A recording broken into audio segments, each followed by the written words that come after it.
Now, the Bram Weinstein Show on Washington's new home for sports, ESPN 630. Hey, baby. Hey, baby. Hey, babies. Hi, everyone. Hi, everyone. What's up? No Summer League talk today. Not today. Not today, boys. Not today, boys. Maybe tonight. Whiz Kings Summer League tonight. Will not watch a second. No? No. You don't want to see if Alexar bounces back? No, I don't care. What stock are you putting into the Summer League? Am I going to watch that or the Trump show? I'm going to watch the Trump show over that one. Sorry, guys. That's all you've been watching this week. I didn't watch last night. Oh, okay. I didn't watch. I didn't care about Vance. Hate to break it to you guys over there down the hall. Don't care about him. You don't care about him? No. You don't like Botox Gates over there? That was scary. No, I don't care about him. He and I don't see eye to eye on anything. This is how, including like eligible women. We don't see eye to eye on anything, actually. Before you actually jump into real sports things, that's the only thing, because I've done a great job, a phenomenal job of how my timeline is on Twitter. My algorithm is great. I only see things I want to see. But when things like that happen, you can't escape it. You can't escape it. And that's where you're like, oh, God. Yeah. What? Yeah. Dude. He's the epitome of a secondary character in a movie that's just smarmy. Yeah. That's what he is. He's that guy. He thinks he's not, but he is. He's the creeper guy that hangs out with the crew. That's just in the. Creeper is one way to put it. Yeah, he's that guy. All right, sports world. Yes. We got news that I'm not surprised to hear today, which is the Washington Post is reporting. Well, not even reporting. Jason Wright has confirmed it. Yeah. Jason Wright will be leaving the Commanders. He is officially no longer officially the team president. He has changed his role to senior advisor, and he will leave the team by the end of the 2024 season. So he's got another 6 months or so to land his next position. In this piece that they wrote, if that position were to materialize before the end of the season, the team will help him transition to that role sooner so that he can start that position. Yep. I remember a couple of weeks ago, before I went on vacation, I remember it came out that he had interviewed and became a finalist to be the new Packers CEO. Yep. And they ended up giving that to an internal candidate, which if you know the history of that franchise, that's not a surprise that happened. But he was a finalist, so they took him very seriously. And I remember saying the very next day, I said, once I saw that, I went, it is interesting that the Commanders did not reference this whatsoever. That if, they were, certain that they were going to try to retain him if he weren't to get this job, it would be logical that the next day they would say, while he interviewed for this position, but we've wanted him to stay, we're extending him. Mm-hmm. And what I didn't know at the time was what was his contractual situation with the team, and apparently it's coming up now.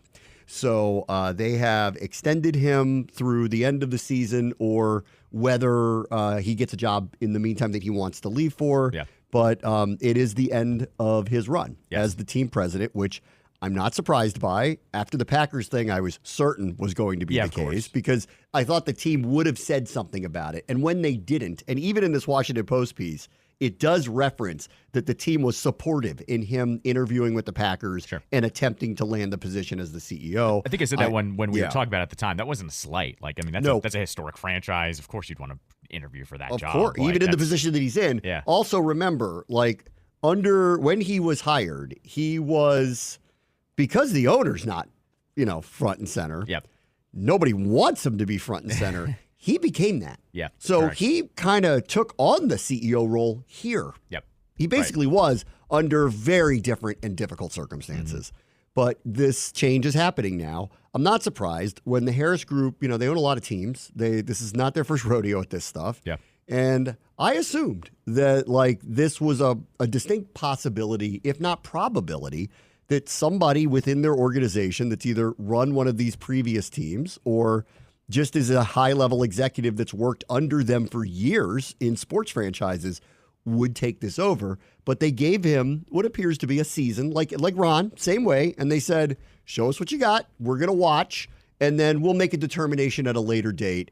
But I think it was always likely that this is the direction it would go. They would bring their own person in to do this. Right. They inherited him as the president of the team, and I think they were fair to him. I mean, they said they'd give everybody a year. They did. Yep. They gave everybody a year, and these are the decisions they were going to make. I thought it was always likely that it would go in this direction, but it does signal another major change of the organization, as they move forward. So, when I saw the Packers thing, I went, oh, this is happening. Yeah. Because I thought for sure they would have said something. It was interesting. Like, I thought it would go this way after last year, but then in the spring, he was doing some public-facing things again. Mm-hmm. And when he started doing some public-facing things again, I was like, maybe he's proven himself to this new ownership group that they'd like to retain him in the position. And but apparently that wasn't the case. Right. So, so this is another major shift for this organization as we move forward. Correct. And I mean, I'm not going to say whether it's right or wrong. Jason was dealt with probably the most difficult hand of trying to turn an organization around off the field. 100%. My guess here. Ron, this is where, and I'll defend Ron, like through the years too, of a lot of the mistakes that happened on the field. Off the field stuff, boy, was he dealing with something no coach has ever dealt with before. And that's why I defended him often during this tenure. Because I'm like, he is sitting on a grenade that's going off every single day on him. Exactly. And with Jason too, we'll never really know how much of the decision making was his fault, wasn't his fault, what percentage of that pie was on the former owner or whoever was around the former owner, and all of that too, because that's what was difficult. As you just said, he was the face of all of these things. So when people are taking pictures in front of porta potties, and then there's Sean Taylor installations that are having lack of details, when there are alumni that aren't being handled,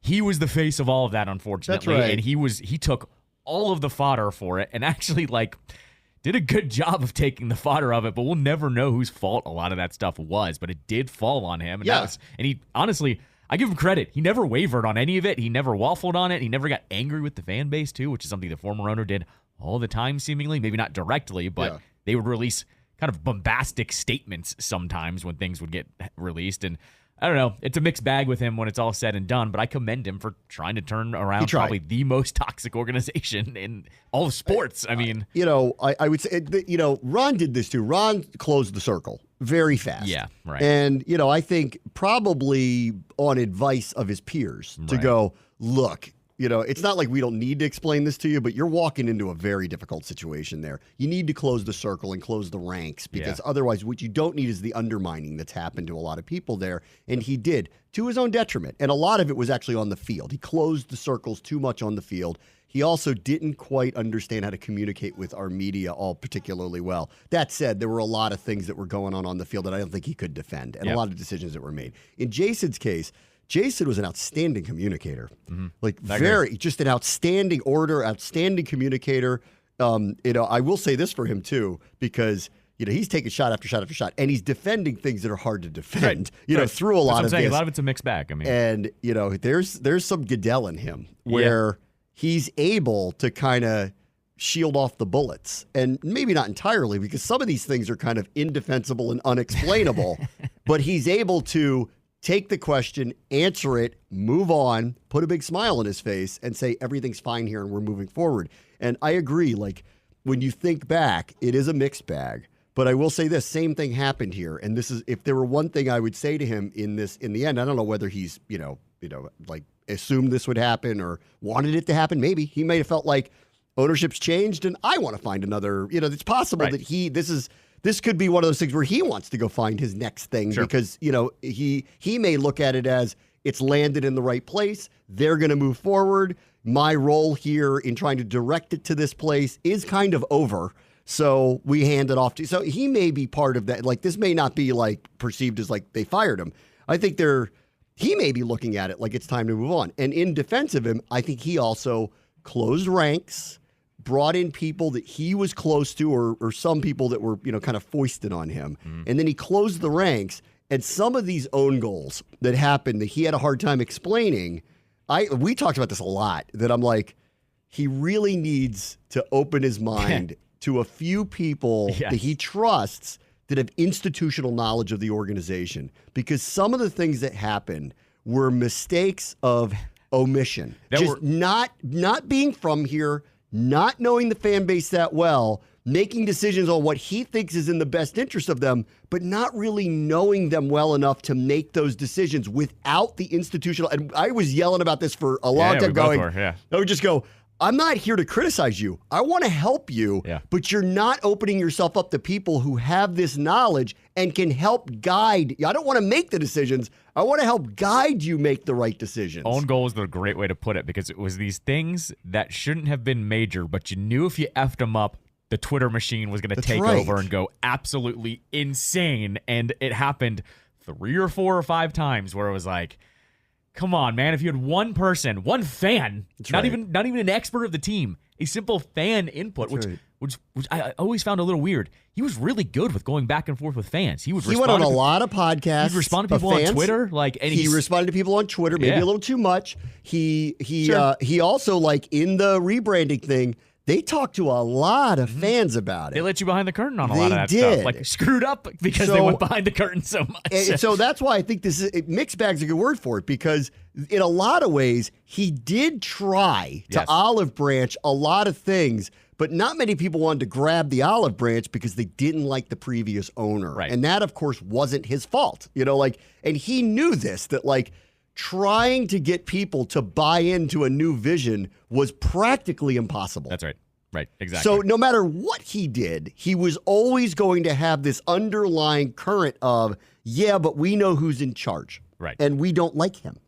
And until the day came that he left, the skies opened up. And fortunately, the people who ended up buying the team come in with a very good reputation. And not only they're from here, they sound like they have the right, things in their mind. They're starting to do things that I think the community sees they are in the right interest.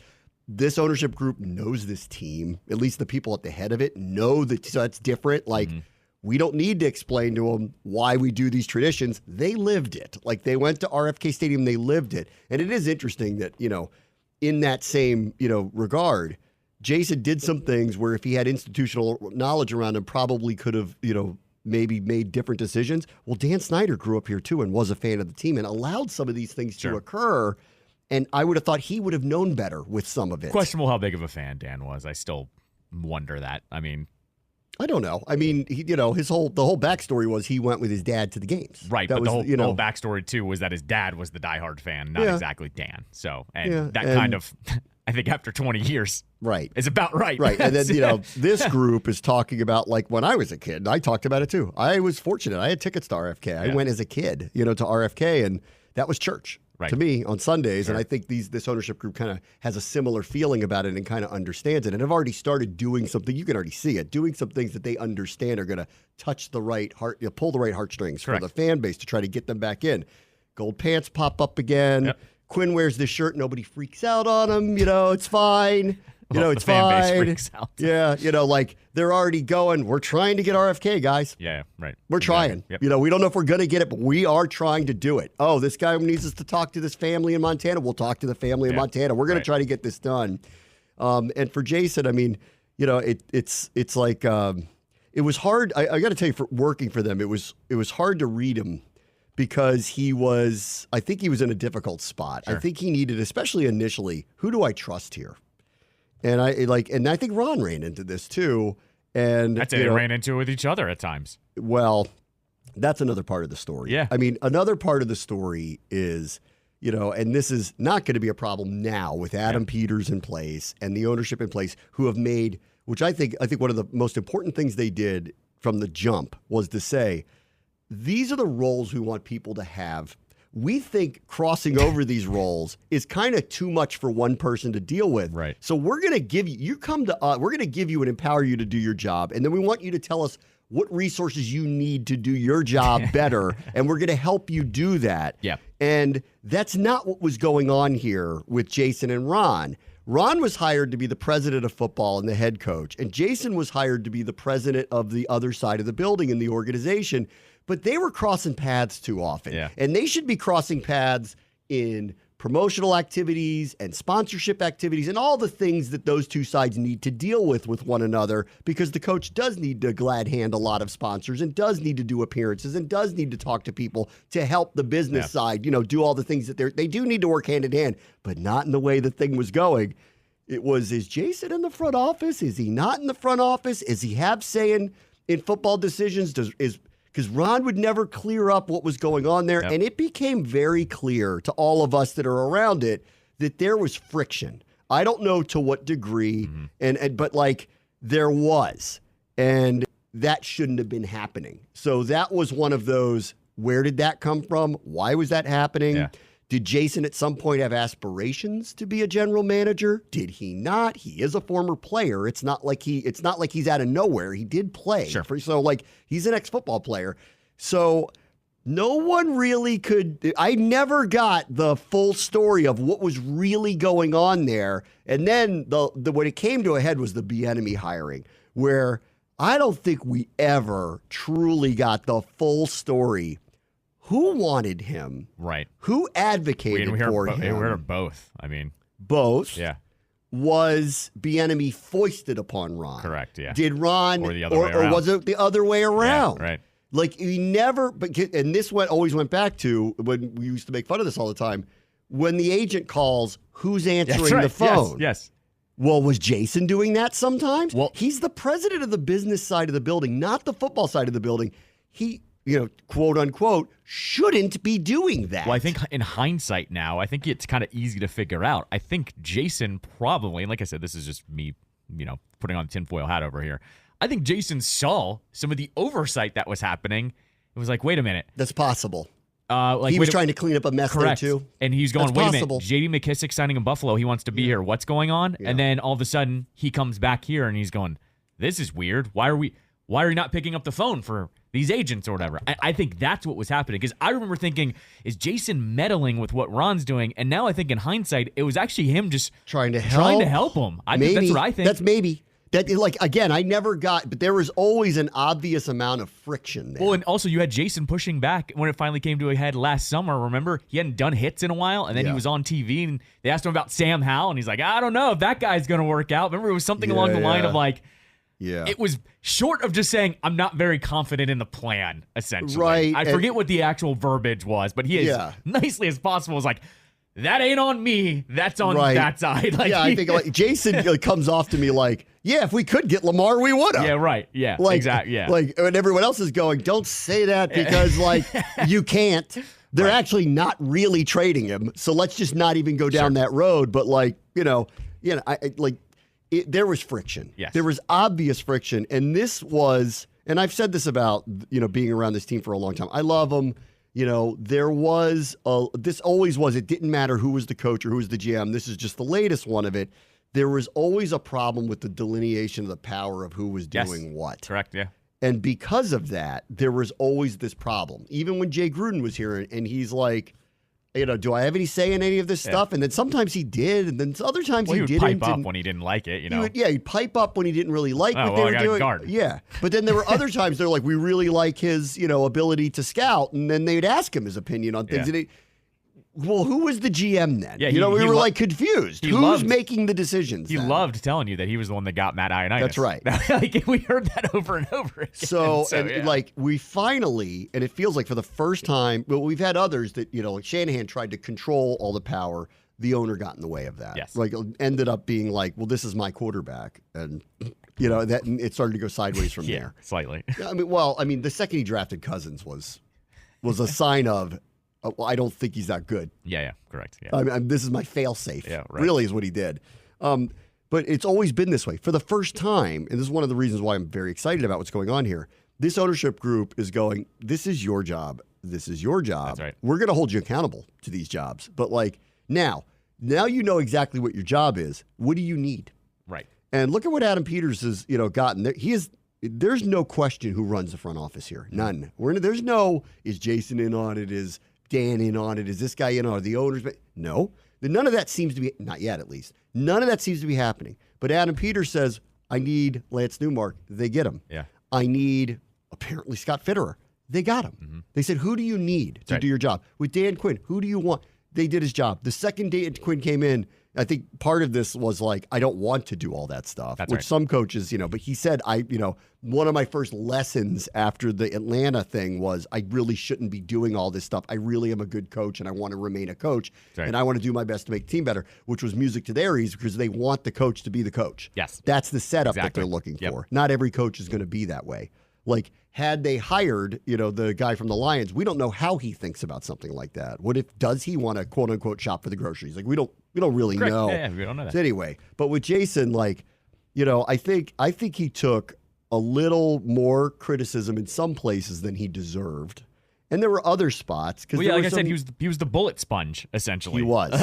And that's why I'm saying we'll never really actually know how much was him in on other people. And what was going on. And, the truth was, actually, the ticket sales did start to go up. Right. The sponsorships did start to return amid so many terrible headlines that, he clearly was good at his job. Yeah. Now, there was one other part of this, and it's documented in this piece, which I'll talk about. But, he came in and he kind of turned over the staff. Well, that's what's happening now with the new ownership. Again, that's not abnormal.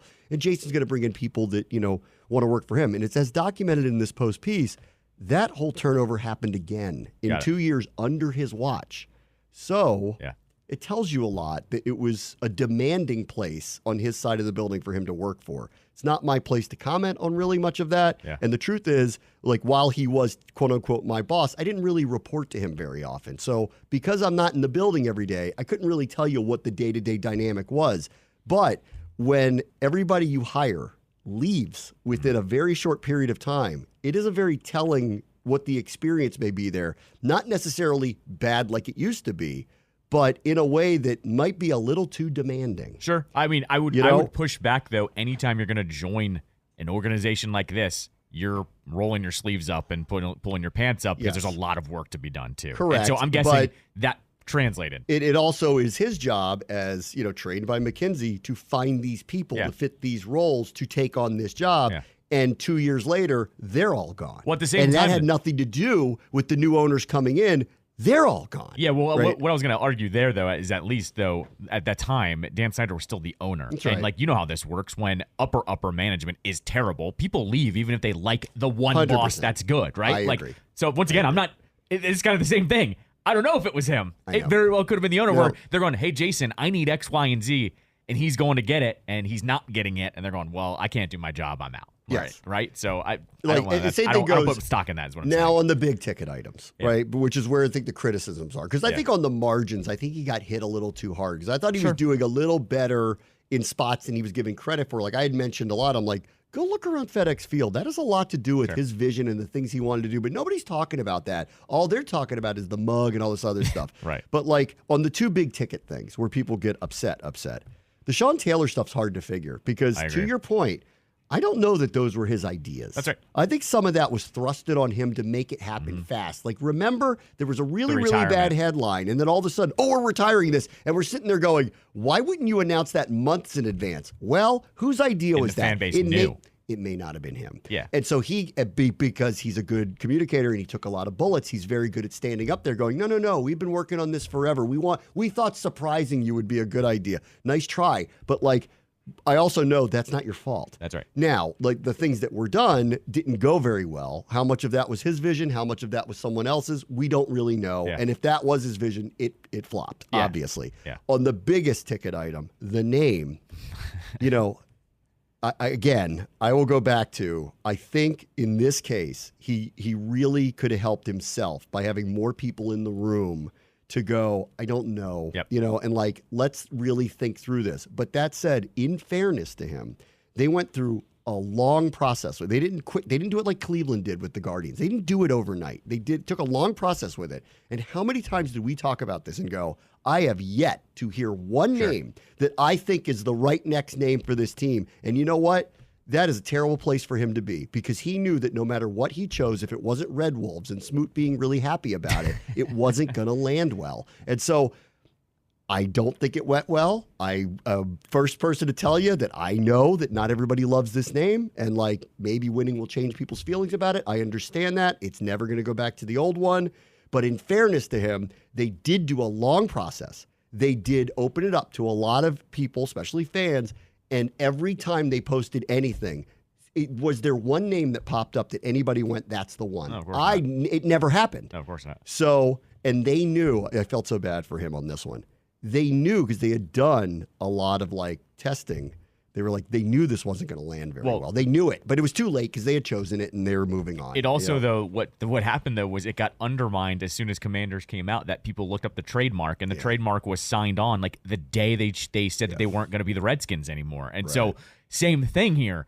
We don't know how much of that process was even real. Because Dan Snyder could have said, it's going to be Commanders, but go ahead and go do your search and see what happens. On that, and I'll take a break in a second, I just want to mention something on that. Like, I was told by somebody, I think I may have told this before, and not through Jason, but like I was told that all the fervor over Red Wolves, that at one point in time during this process, Snyder said, you know what, if that's what everybody wants, just get it. Got it. Okay. But, and this is why, in one of those videos, Jason made a point of saying they tried it. We did try. Yeah. We did hear you. Arkansas State sucks. We're going to be in litigation forever. Yeah. We're going to pay them unknown amounts of money to use the name. Therefore, why we didn't do it. Remember, he didn't do that with any other name. And like, come on. In our circles, Red Wolves was a big deal. But in the real world, the people who's watching, the WJLA morning show or Margin, Wisconsin, don't know anything about Red Wolves forever. It's like a joke in our circles. Correct, It wasn't a joke outside of it,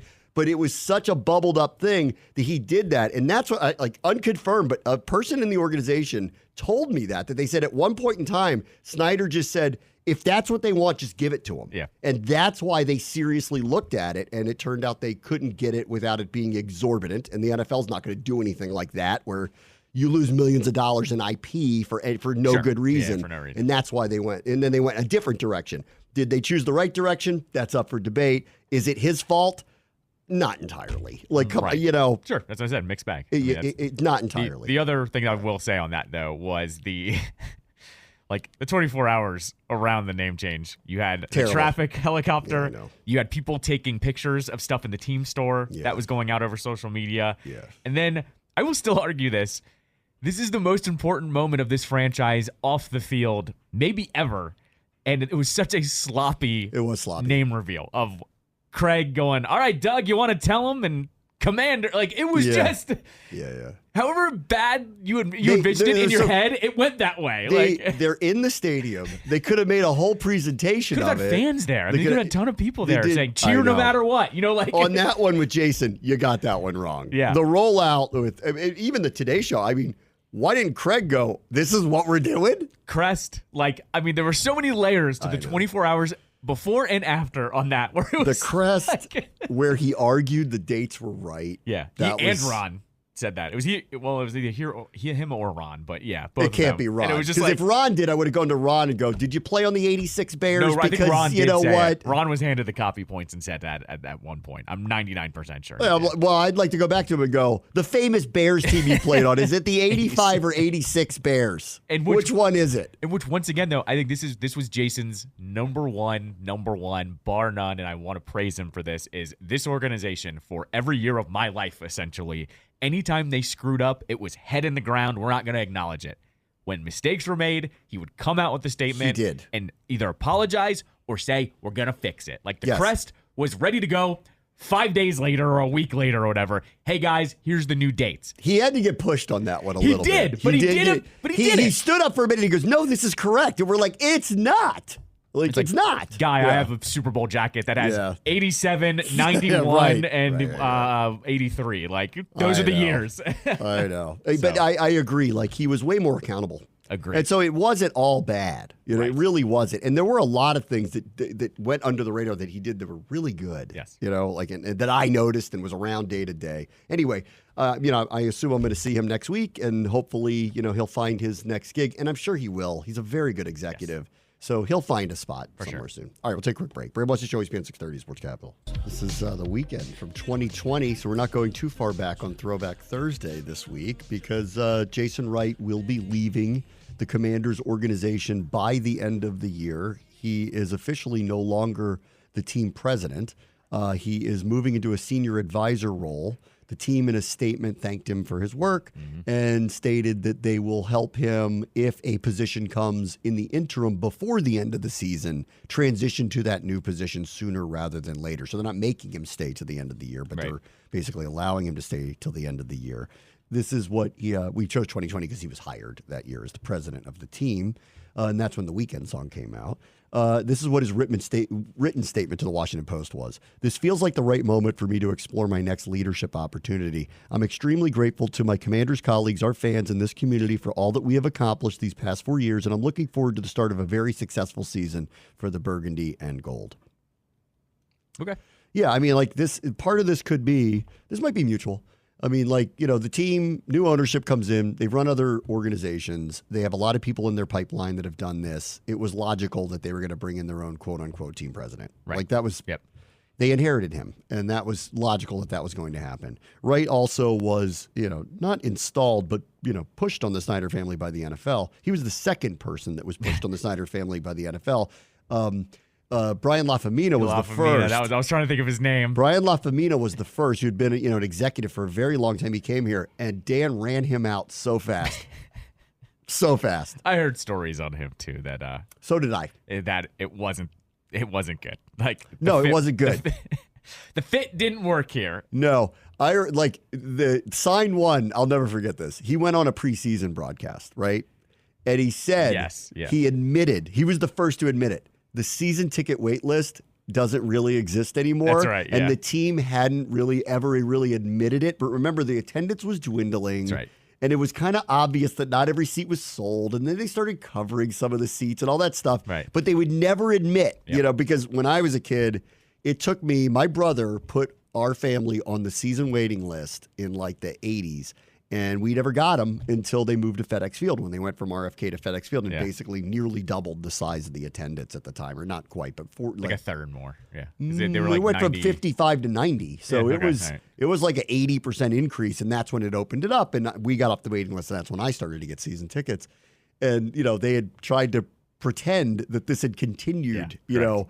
When it was so obvious that it didn't, and he went on the air and literally said, "It doesn't. There is no waiting list." He like admitted that, like we have tickets for sale. There is no waiting list, and that was like beginning of the end because I went, Dan ain't gonna want to hear that. Yeah, that's right. Yeah, exactly.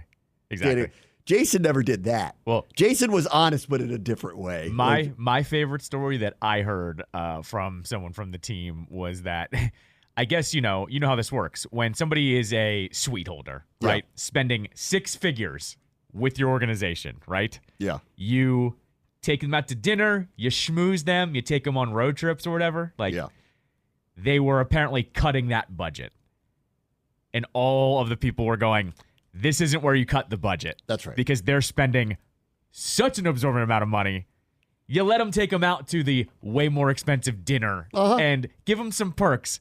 Don't put a cap on that. And that's when I said, oh, yeah, Dan's not going to like that because Dan's going, no, take them out to the wherever the 5-star restaurant is, to whatever steakhouse you're going, and not putting a cap on that money. Yeah. I like the suite being filled instead of paying the $1,000 dinner or whatever the hell it was. As someone who worked with the team in various capacities for a long time, on that side of it, Dan was great. Yeah, I agree. No, 100%. That's and like if you remember, no complaints. No, and if you remember this too, the suites were all full. The seats weren't filled, but the suites were always full. And then when they started to drop out, that's when I remember you and I were like, uh-oh, like this is bad when the suites start to drop out of this thing. They were, I mean, in the heyday with Snyder, you should have seen the hotels we were staying at. Sure. Like when Spurrier was here, he's like, you want to stay at Sawgrass? Yeah. We're like, most owners don't say yes to that, actually. Like, we flew first class. Like when we do these sponsor dinners, they were at really nice, really nice restaurants. So whenever the sales team would be like, hey, can you come to the sponsor dinner? I'm like, yep, I can. When should I be there? Do I need to drive myself there? Happily will. I'll be there 15 minutes early, Who needs guys. a ride? Who do I need to ride with? Well, that wasn't even that. They're like, the black car is going to pick you up. Yeah, right. There's a lot of, that's why I'm a little biased. Like, Dan treated me really well. Sure. And in those cases, he was not cheap about that stuff. Like, when we did things. No, that's why, it was kind of frustrating being like, just a blue collar fan over here. But I knew how he treated the high end clients. He did. That's why really what was funny with the Lafemina stuff.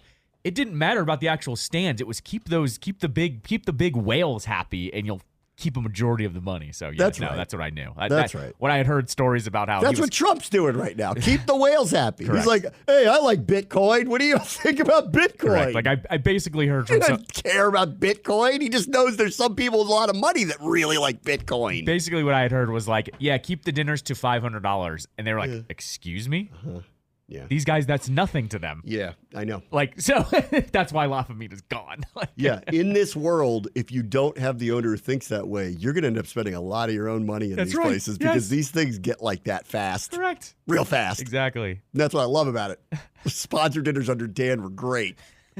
We're going to the Palm. Great, let's go. Didn't Dan used to have a dinner at his, didn't he used to host a dinner too before the season or something? Yes, Wasn't that this him? was a long okay. time ago. Yeah. This was a long time ago. But like in his first few years of ownership, for the people that were on the beat and covered the team, me, Kime, Rick Snyder, who else? Elfin, some others that were doing it, Maskey, that were doing it at the time.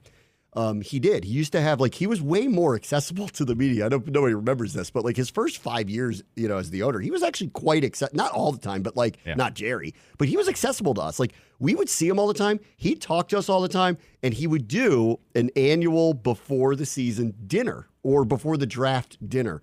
And he would take us to one of the nicest steakhouses. The spread was unbelievable. Like when he did it. There was nothing was cheap. Nothing with him. And, I'm one of I always say this to a lot of people. I'm like, I'm the one in the million. He treated really well. Right. I never had a crossword with him. He never had a crossword with me. We just got along. I also stayed out of his way. Of course. Yeah, absolutely. That's in your best interest. I didn't have any reason to knock on his office door. Right. Exactly. They never did anything that made me want to. He didn't leave melted ice cream at your desk? He didn't. He didn't. Didn't pour milk under your carpets? No. All these stories, it's so funny. All these stories, none of them I witnessed. Sure. And none of them happened to me. Right. Well, yeah. Right. So, I can't confirm any of the ridiculous things. Yeah. Did he trash the Texas Stadium suite? Maybe. Maybe. I wasn't there. That one I kind of Did respected. he really pour milk in a suite at Nats Park? Maybe. No, it was. I wasn't there. It was at FedEx, and it was where the learners were going to be in a suite. No, I thought they did it at Nats Park. No. Yeah, why would he stink up his own suite? No, because he could just replace the carpet. No, I thought he did it. I think he did it. I think you have it wrong. I think you have it wrong. I think he did it at Nats Park. I think is where he did it. I'm pretty sure that's the rumor. Who knows? I wasn't there for any of this, so I can't confirm any of it. How did he treat Vinny at these events? I don't know. I wasn't there at any of these things. I can't confirm any of them. I'm right. It was at FedEx Field? Dan Snyder instructed an employee to pour milk on the carpet of Washington Nationals owner Mark Lerner's suite at FedEx Field so the room would smell like sour milk when Mr. Lerner and his family attended a game. Okay, I've never been in the Lerner suite, and I can't confirm any of it. Right. All the crazy stories, I wasn't there for any of it. Every interaction I had with him was totally normal. That one you can confirm. That was the old House Oversight Committee. That's one of those stories that came out. So that happened. Right. Well, as far as we know, Senator Daines wasn't in the suite, didn't see the milk get poured. Crazy.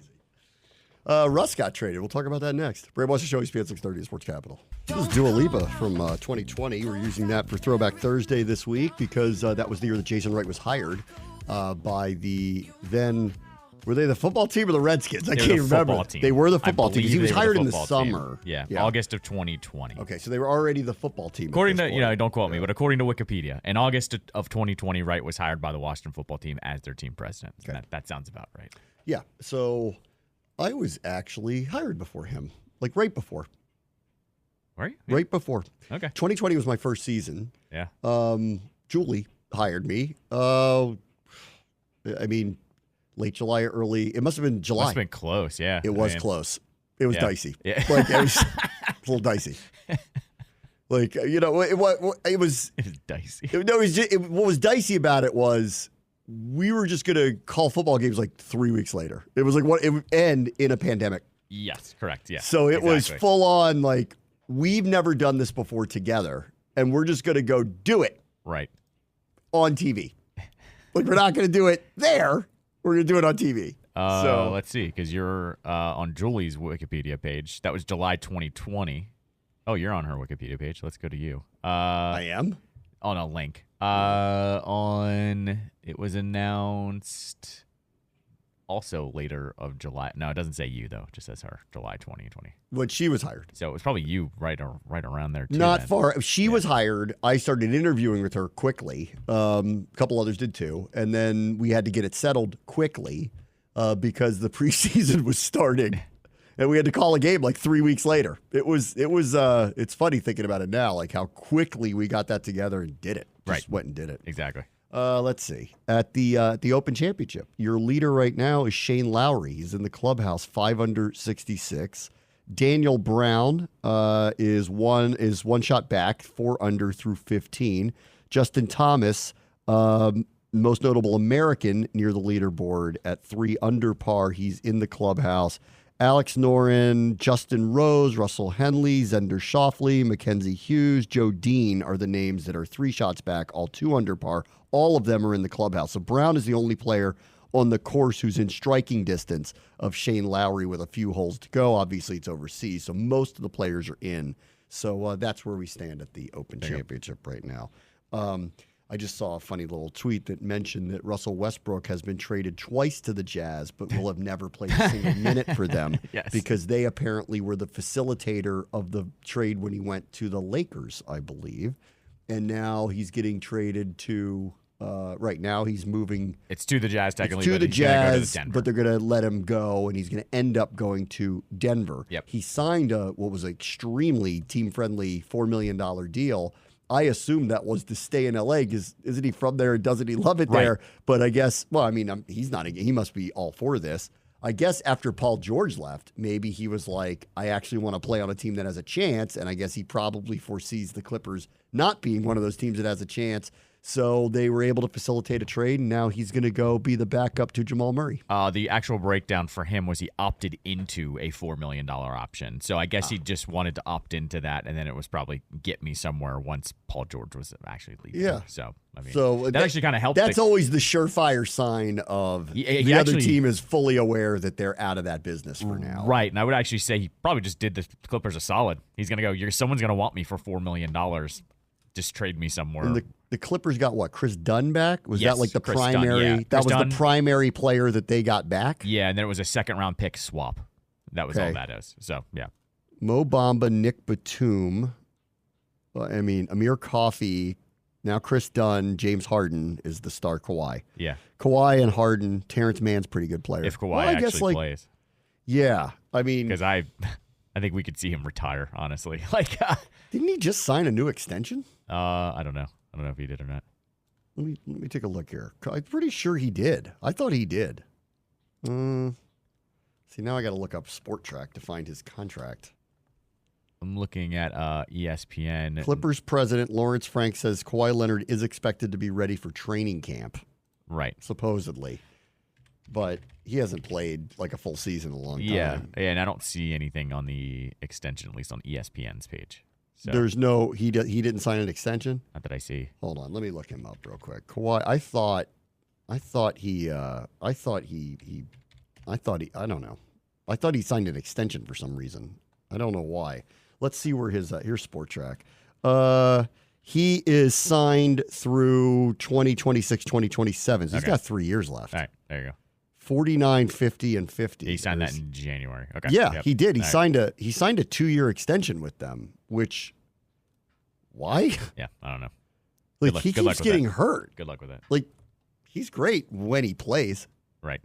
As for Russ, I mean, good for him, honestly. Like he went off and he's trying to be part of something. You know, they got a shot. Why not? Russ is the actual real life. We like Russ. Everybody loves Russ. He's actually the real version of that because he plays really hard. 1 year he was here, and it was like, and he was kind of half in, half out the door because he knew it wasn't going to be long-term here. Sure. And the 1 year he was here, he was more of a leader than Brad ever was. Yeah, of course he was. Yeah, duh. Like, remember it came out, everybody gravitates to him. Yeah. And there's no chance that he was sitting there every day like, come on, guys, we can do it. Come on, Wizards. Let's go. Like, there's no way. I think that's actually when I can pinpoint when I actually went full heel onto Brad. Yeah. I think I was lukewarm on Brad. I didn't think anything special. This is the week of killing Brad. I don't know why. Every day we can kill Brad. I'd love to do that. Hot magazine. I'd love to kill Brad every week. But yeah, I think that was the year where I pinpointed, like, this guy came in here a year, and I've heard more from him, and he looks way better leadership-wise than I ever heard from Brad. Yes, no, I remember this too, and you laughed at me then too. I'm going to make fun of you again. I said I'd rather have Russ and a bunch of young players playing and trade Brad for whatever you could trade that for. I said that after that season when they played against the 76ers in the playoffs. The time when I was done with Brad was when he got the extension with the no trade clause. That was it. Because I went, you guys are crazy. But you could blame Ted on that too. They let him have it. That's right. Like Ted did 2 terrible contracts, Otto's and Brad's. Like terrible ones. Did you hear about Caleb Williams? He requested that he would never be able to be franchise tagged. Like that was part of the holdup of the contract. Oh, and they said, I hope no to that? Yeah, of course.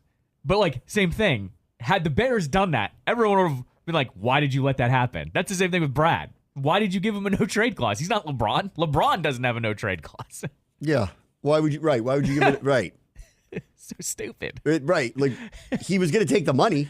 Right. But that's the thing, too. It's like, you don't have to give it to him because he's not going to turn this contract down. He can't get it anywhere else. And in the end, you got nothing back for him, essentially, because... Oh, that's not true. Well, we got Poole.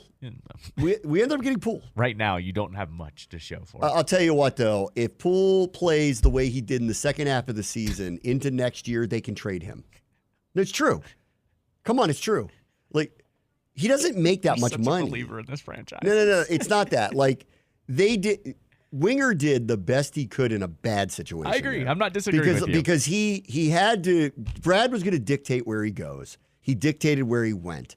They ended up getting CP3, which flipped for Poole. Honestly, they did okay. They didn't get what they probably should have got had there not been the no trade clause situation. Had there been the normal not no trade clause situation, I think we could judge them differently and say you should have done better than that. But because of where they were and what the situation was, I actually think Winger did all right on that thing. Yep. And Poole, for as clownish as his play was in the beginning of the year, one of the big stories for them was he turned it around and looked professional and had some really good nights, especially when he started coming off the bench. So I'll buy into next year if he looks, normal again, that they could trade him. Okay.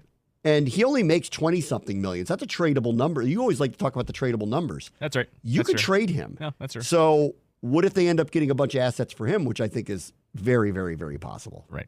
Kuzma's going to get dealt. Why am I talking about all this? Good luck, Russ. I like the move. Good luck, Russ. Wizards, bro. Wizards, you just stopped yourself mid-conversation. Why am I getting into this? Why am I getting into this? Sometimes you have to stop yourself and go, why am I talking about this? Why? You're getting like me with Brad. Brad sets you off. You know what? Training camp is starting in a few days, and I won't have to talk about this. That's the best part. I am a few days away from not having to even think about this. Don't worry. Wizards Media Day will be on a Tuesday practice, and we won't talk about it. Right at that time. Always happens. You know what else will be? There'll be 3 people there. Yeah. Media Day is usually a little more packed. Chase Hughes, yes. Chris Miller. Uh-huh. Who else? Does Candace even go? Probably. Candace will go. Because she wants multiple post reporters there. Right. Ava Wallace. Yep. Uh-huh. Candace. Yep, absolutely. You could get... Does Sverluga show up to that? I think Barry does. I don't think so. Yeah, why? Well, when... For what reason? Oh, it's the best, because when Barry's around, you're like, ooh, what are you about to write? I don't know. You shake the hands up of like Barry. I even think Barry's looking at it, and he's like, you know what? I'd rather just go watch some number 3 starter for the Nats today. I'll figure something out when I get there. That was my favorite when Barry showed up at Caps practice. I had multiple people text me like, Sverluga's here. And I'm like, yes! What's getting written, Barry? What's it going to be? Yeah, it's same thing. It's what the Commanders now, too. He only shows up a few times. Yeah. When he does, I'm like, sometimes And then when he's just there, I'm like, oh, okay. Let's see what this is tomorrow. Exactly. See you tomorrow, I guess. All right, be right back. Bram watching the show, ESPN 630, Sports Capital. It's my girl Doja Cat from back in 2020. I turned on her. You hated her at the time. I very rarely turn, and I thought she was ridiculous and didn't like her. And then her newer music came out, and I really started to actually kind of turned. I liked her. Look at that. Yeah. You can change in your old ways. You can change. You can get out of your old ways. Don't you not like Cardi B anymore? Aren't you out on her? Yeah, she sold out. Yeah, she's sold out. She's sold out. But back in the day. Yeah, you loved Cardi B. Oh, yeah. Back in the day, 8 years ago. Yeah. Yeah. You loved Cardi B. She really was and I love this because I like old punk music too. So I'm like, anybody who basically gets up on stage and just is the epitome of a giant middle finger to everybody else. I love them. Okay. And that's why I think I think she's very talented. But like, it was that. Like, listen to her music. It's just a giant middle finger to society. It's like, this is who I am. I don't care what you think about it, and you're actually jealous of me. And that's what I loved about her, because her lyrics are ridiculous. Well, they're just ridiculous. I would argue that's most new artists that actually people latch on to, like Chappell Roan right now. Yes, my daughter's really into Chappell Roan. Wait, who isn't into Chappell Roan? I mean, I don't know. Stop. It's not my She's fantastic. No, a couple of her songs I think are very good. They're amazing. A couple of them, yeah. Some of them are just, a little much for me. But, as a 51-year-old man. But I am a 51-year-old man who will be seeing Olivia Rodrigo live this weekend. I don't think there's going to be many of me in that crowd. Yeah, me and you will be 4 seats apart. So, yeah. That's right. You'll see how I act. Am I going to scream like a teenage girl this weekend? I don't know. Over-under is 0. Now, she also is a giant middle finger to everybody, which is why I really like her. She's also very talented. Right. But in her case, because she's been in the entertainment industry for a long Disney time. Kid, so. Well, there's some overproduction obviously going on there. So, but I'm not mad at her for it. If you're here listening to this, Olivia, I'd love to talk to you about all this. Because not in a creepy way, I just want to talk to you about it, because I want to hear the whole story of how you got in here. But my gut says, since you'd been the Disney kid, I'm going to go with some high-level producers are helping you utilize your God-given talent, which I believe you have, and utilizing it in the right way. But like, Cardi B was a full-on middle finger to society, and that's why I really liked her. On Olivia, though, she knew she was Disney, so actually her first 2 albums are just her and one other producer. So she's gone the Taylor Swift route of, I'm writing everything, I have one person I'm working with, and she actually documents that. So that's she was smart about that by not. Let me get out ahead of this and show you that I'm actually talented. I'm not a creation of a production house. Correct. Exactly. But there's a part of me that felt like that might be a little bit of the case, albeit I do think she's extremely talented, which is why I'm going to see her. Like, she's a big-time talent. And the acting stuff, if you watch her music videos or if you saw her on Saturday Night Live, she's a huge talent. Yeah, of course. Huge talent. If you watch, there's actually a documentary, I don't know if it's still up there, like 2 or 3 years ago on Disney Plus, of course, but it was making her first album. Yeah. And it was actually extremely good, and it made you actually respect everything a little bit more, because the process was literally her and one other person. So that's what I would say. Is that the same like for me getting ready for a Giants Commanders game? If I showed you how I got ready for it? Would I get your pregame? Would I get street cred if I showed you how many days I go through to get ready to actually do a game? Yeah. I've thought about this over the last couple of years. Like, should I actually literally show what I do to get ready to do a game, because it's like a 5-day process. I think you should. I mean, I think it would open up people's eyes to how more difficult your job is, because we always say this about radio. Or I also might just be a sicko and just like can't I can't do it unless I do it this way. Sure. The Spirit, I think, would be a little surprised how much time it takes me to get ready to do their matches. Well, they'd probably be a little surprised. Well, by people love that broadcast, though, so it shines through. So I think that's actually what you should do. You should document that week where you got to do the Spirit game and the Commanders Patriots game. I think you should document that. There is the last preseason game. So when the Spirit are obviously off because of the Olympic break, and then they're going to come back. These, like, friendlies with other stuff. But I don't think we're calling those, right? No, we're not. Okay. We're not. So when we come back, we'll be back to league play. The first league match that they play is at home, and it's against Kansas City. It's a massive game, actually. And it's at like noon, something like that. The Commanders happen to be playing their final preseason game that night. So I'm going to attempt to do both. And I'm a little concerned because that week, don't call me. Like, don't call you. Like, because I know in the preseason games are a little different with the Commanders, because most of the players that matter aren't playing. Yeah, so you're actually prepping for a talk show. It really is a talk show. Yeah. But I have to call it. So, like, I can't not know. This is what I hate about these. I can't not know the players who aren't going to make the Patriots. Yeah, it's going to be. It's a lot of information you have to retain and then forget and dump. Yeah. Well, I mean, this is what happens to me Sunday nights after any of these games. It's a information dump. Yeah. Like, I just have to let it all go and then give my brain a rest for a minute, because I've been retaining so much information. But to do a soccer match that matters and a preseason game that kind of doesn't, especially with in fact, like, the most pertinent thing that may happen is the Patriots have Joey Sly and the kicker from Maryland. They ain't keeping both of them. That's right, yeah. Which one of them doesn't go back on the team plane and stays here to be our kicker on Monday heading into the regular season? But then, like, doing two games, I've never done that before, so that's going to be an interesting one. Toggling to do both of those. That's the one where I think you need to document how you get ready for it. How I get ready for both of those? Oh, man. That's going to be something. Push the practice schedule that day. I have not seen any of this yet because I don't watch SEC Media Days. Mm-hmm. But apparently Nick Saban's killing it. Okay. Like, on the set. I believe it. He was as good in the little TV I saw last year. And, listen, when these guys, I've seen him do a little bit of TV and I've seen him do a lot of interviews. And I actually think he's probably way funnier than people probably. Same thing with Belichick. They all say this when he's out, away from the whole doing the stupid media scrums. He's actually very funny and way more personable than you actually think he is. Right, exactly. And I bet Saban's the same thing. I get that sense. And obviously, he's got a level of gravitas that's unmatched. Right? He might be the greatest college football coach ever. Right? Yeah. And even though he's teetering on the Biden-Trump age, he doesn't seem to be heading in that old man situation. Seems a little more up there. Apparently, he's killing it at this stuff on TV. And there was a piece that was written in CBS about, and they described it as he basically is still kind of the face of college football. Okay. Even though he's no longer the coach of one of the most important programs, because it looks and feels like already that what he says is going to really matter. Like shaping literally the conversation of the season coming up. It's going to really matter. And people are already acting like he's going to be Barkley. Yep. Well, no, not Barkley, because Barkley's an entertainer. Right. He doesn't do hot takes. And when he does take positions on things, nobody makes a big deal of it. They actually just like him as an entertainer. But they're making it sound like if Saban criticizes you, you might get fired. Or if Saban says this about you, it will elevate you. Or if Saban says your team does this wrong, people are going to take it to the gospel as opposed to just about anybody else. And this piece was illuminating because it's quote after quote of all these people going, we're scared of what he's going to say.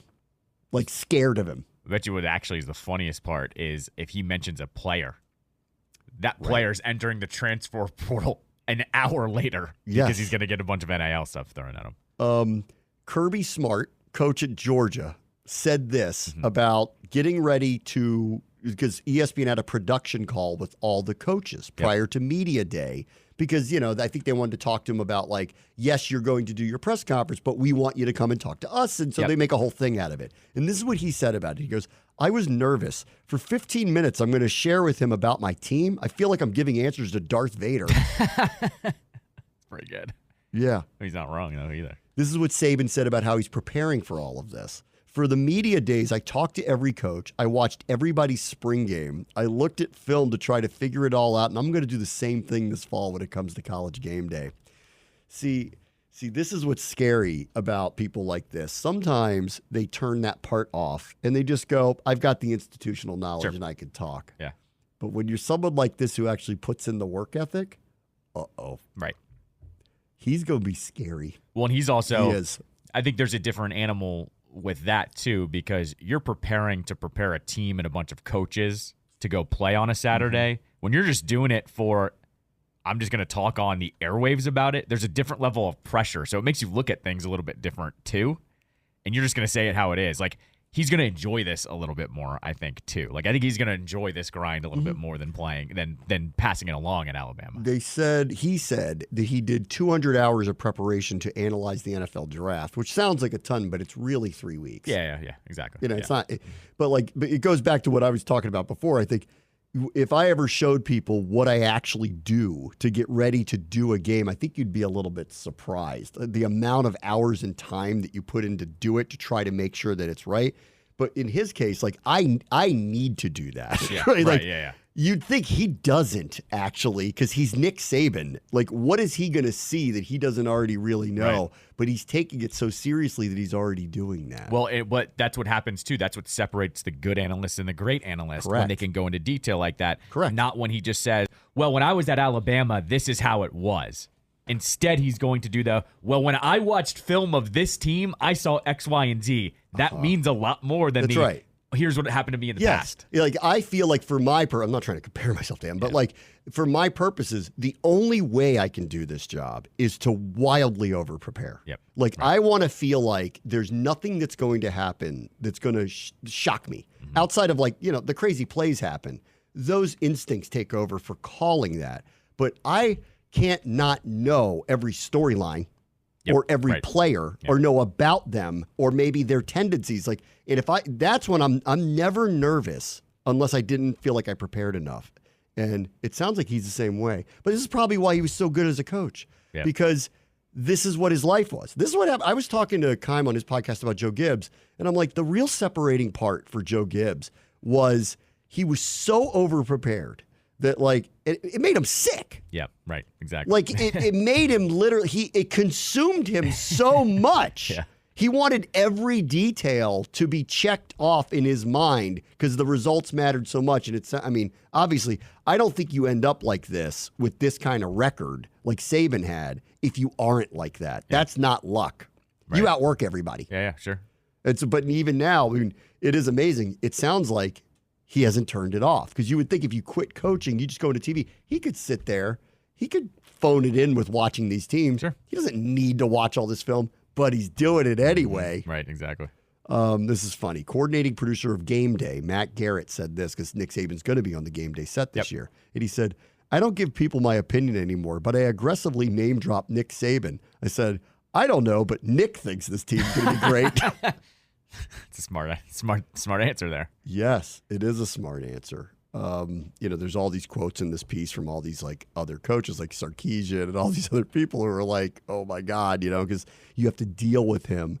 And he said this, I still view this from a coach's perspective. I just happen to not have a team. I want to ask coaches the questions so they can actually talk about the things that they want to talk about. I'm not trying to put anybody on the defensive. I'm trying to help them express what they'd like to express. I talk about this all the time too, and I agree with him about this. Like, he could walk in and go, I'm watched you do this. Maybe you should do that. And he could take a position like that. I can't do anything like that, but this is how I kind of prepare too. I go to the coaches and the players and I ask them really more, help me understand what you're seeing, what you're doing so that I can tell your story. Yeah. I'm not trying to tell my story. I'm trying to tell your story, which means you need to tell me, what am I looking at? What do I see? And it sounds like he's looking at it that way, even if he could be like, I would do that a little differently because I'm Nick Saban and you're not. Right. I did love this. I heard this on the show before us yesterday. They played the answer from that Alabama tackle. Oh, yeah. Who asked him about Nick Saban, like criticizing him. And he's like, we don't listen to people on the outside. Nick taught us that. That's right. Now he's one of the people on the outside. That was pretty to finish good. that one out. Feinbaum is trying to find his new route because he doesn't have Saban anymore. He's talking about him all the time. The one on Colorado? Yeah. Oh, yes. Give me a So he went after Lincoln Riley the other day and said, frankly, I would have fired him because it was one of the worst coaching performances I've ever seen. You'll recall the Caleb Williams team flamed out bad. Yep. I think they lost 5 of 6, something like that. Like, they were college football's Eagles. They flamed out bad, last year. All because of their defense. Williams' numbers were outrageous, but the defense's numbers were terrible. They kept losing all those games. Anyway, this is Feinbaum on Colorado now. Him taking his first real shot at Deion and company. Back on that for a second.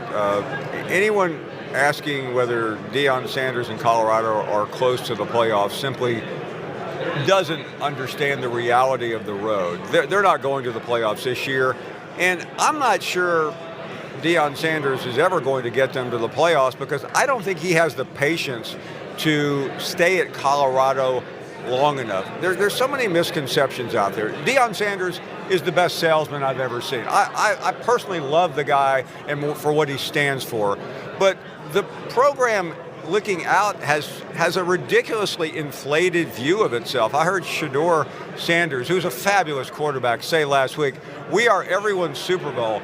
Shedeur, you are not. You are an easy win nowadays. You got off to a phenomenal start last year, beating a couple of mediocre teams that had big names. And quite frankly, you haven't done anything since other than crash and burn. So I know that the media loves this story. We fall all over ourselves. But Colorado isn't important in college football. Deion Sanders is. He's a standalone person. He's one of the most charismatic people we've ever seen. But Colorado is nothing. They don't matter. They're irrelevant in the big picture of college football. Is he wrong? He's not wrong. Do you think he's not wrong? My favorite part about that clip is Heather Dinich is sitting next to him. And you could tell she wants to crack up at certain points. She's just biting her lip because she's like, oh, he's on one at this point. I'm sorry, but like, of the hot take people, Paul is up there. He is. Is that the hottest take in the world, though? No, but I love it. It's just so honest. Because he's like, I think he's just like, shut up about them. I think Paul actually does people a favor sometimes when you get programs like Colorado, how everyone's scared of what Deion's going to say because he's so polarizing. He will come after you. Yeah. I think Paul sometimes goes, all right, let me open up the gun cabinet real quick because I need to fire a couple shots off up in the air to quiet everyone. And that's what he did. He was like, shut up, you guys aren't good. Okay? Yeah, you guys Everyone aren't good. calm down. Like, you guys aren't good. That's what he had to do. Like, although, I don't know where our pick's going to be next year, but that Travis Hunter guy. No, I agree on that. But he didn't, he looks pretty good to me. Yeah, I agree with you on that. He looks pretty good to me. Right. And he did it the right way. He's like, Shadur's a good quarterback. Right. I love Deion, what he stands for, but they suck. Like, you beat Nebraska, whatever. Yeah, whatever. Congratulations. Let's see what you do now when you lose to Oklahoma State 54-20. Right, exactly. Exactly. So that was pretty good. And then the last thing with college football, NCAA 25 is out. That's right, yes. If you want to pay a premium, you can get it today. If you want to pay the normal price, you can get it tomorrow. So, what it is if you had paid $100 for the deluxe edition, you got it on Monday afternoon at 4 o'clock. So you could pay basically $30 more. Yeah. And get with it some 4 extra days in perks, advance. but like the perks in these games these days don't really matter. No, and unless you're a streamer of these games, correct, yeah. What is the purpose of, or you just can't wait 4 days? I had this argument. Listen, Archer's aware, and Archer wants it. I'm going to get it for him. Sure. Because this will be the first. They haven't had this game in a while because of all the rigmarole with all this stuff. And I'm like, I told him I'm going to buy it for him. And he brought it up yesterday, and I go, just wait till Friday. And he goes, I know. It's going to be cheaper. And I said, you can wait 2 days. I actually had this discussion in my group chat yesterday of like, would we have done this with other games? And we said yes, actually, but not this one specifically. Yeah. So, like, we've all got jobs now. No, I've seen it. It looks amazing. Yeah. Obviously. Right. I've heard there are some interesting little tidbits to it. Yeah. Like if you play a night game at a certain stadium, the play call shakes. Yep. If you play at Penn State at an 8 o'clock game, you bring up your audible and all your lines are shaking and you can't see what the play is. You can't audible either. You can't audible? No. Because it's supposed to be as real as possible. Yeah. Are there signs on the sideline calling it the plays? I hope so. I don't know. The only thing I was irked at is... Where's Connor Stallions in this? Is he in the game? I don't think so. No? The one thing I was irked at as a Virginia Tech fan is EA did approach Metallica and say, can we have Enter Sandman? And they said no. Oh.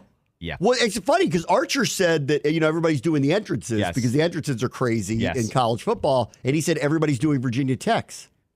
Enter Sandman's not in the game. The actual jumping up and down is, but Enter Sandman is not. Oh, that's no good. Yeah, I know. Does jump around happen at a Wisconsin game? Probably. I mean, I would think so. Well, House of Pain would have to say that's okay. I'm sure House of Pain's probably like, yeah, sure.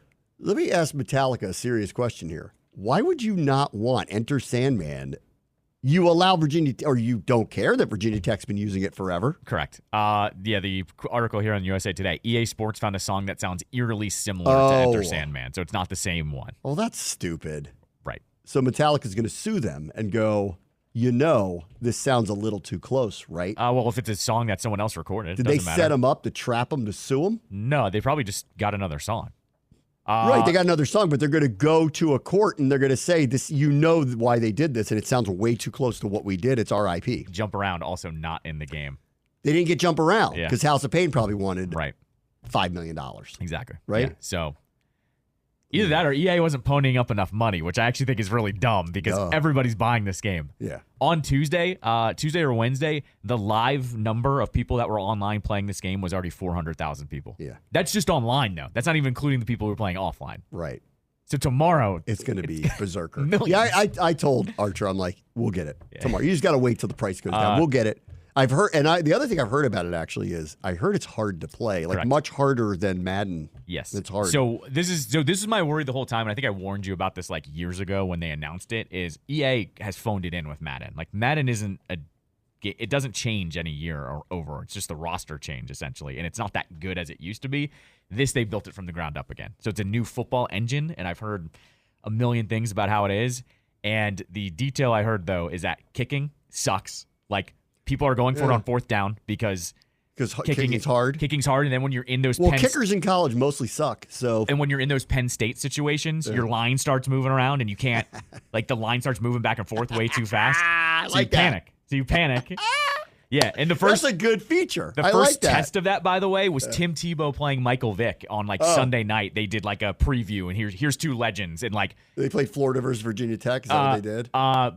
Tebow destroyed them like 2 times with Florida against Virginia Tech. Then Vic took Alabama. And then it was tied in the fourth quarter, no time left on the clock. Tebow went to kick a chip shot field goal and just shanked it over and then went to overtime. That's how everyone knew about it.